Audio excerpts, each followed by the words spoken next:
2025નું કરુણા અભિયાન 20 જાન્યુઆરીએ પૂર્ણ થયું।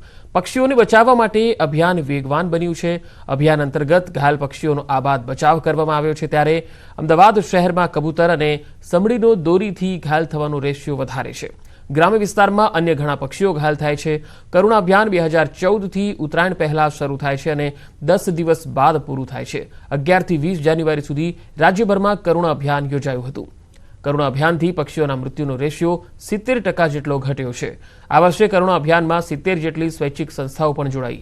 વર્ષ 2025માં કરુણા અભિયાનમાં અંદાજે 6443 ઘાયલ પક્ષી આવ્યા, જ્યારે 5948 સ્વસ્થ થયા અને 495 પક્ષી મૃત્યુ પામ્યા। વર્ષ 2024 કરતાં 2025માં પક્ષીઓના મોતની સંખ્યામાં વધારો નોંધાયો।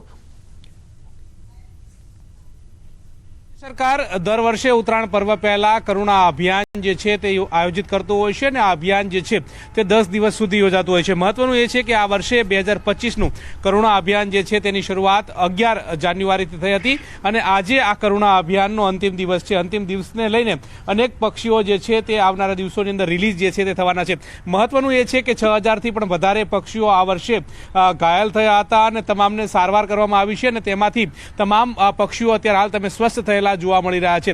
મહત્વનું સાથે સાથે એ છે કે અમદાવાદની વાત કરવામાં તો અમદાવાદ શહેરની અંદર કબૂતર અને સમડી જે છે તે ઘાયલ થવાની અંદર મોખરે હોય છે, જ્યારે ગ્રામ્ય વિસ્તારની અંદર સારસ, સુરખા, પીળી ઢોંક, તદુપરાંત બતક સહિતના જે પક્ષીઓ જે છે તે ઘાયલ થતા હોય છે। તમામને સારવાર અર્થે કરુણા અભિયાન અંતર્ગત જે તે દવાખાના તૈયાર કરવામાં આવ્યા હોય છે ત્યાં તમામને લાવવામાં આવતા હોય છે। મહત્વનું સાથે સાથે એ છે કે રાજ્ય સરકાર 2014થી આ પ્રકારનું કરુણા અભિયાન જે છે તે યોજી રહ્યું છે, એટલે જેથી કરીને પક્ષીઓને મોતની સજા જે છે તે ન મળે તે માટે થઈને આ અભિયાન જે છે તે આયોજન કરવામાં આવતું હોય છે।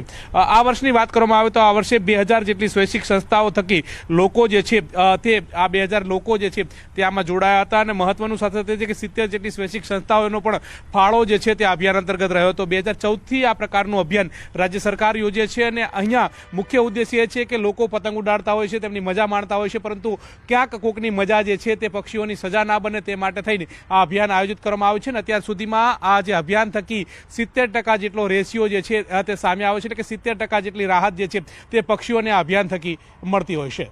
કેમેરા પર્સન અમિત શર્મા સાથે ગૌતમ શ્રીમાળી, ન્યૂઝ 18 ગુજરાતી, અમદાવાદ।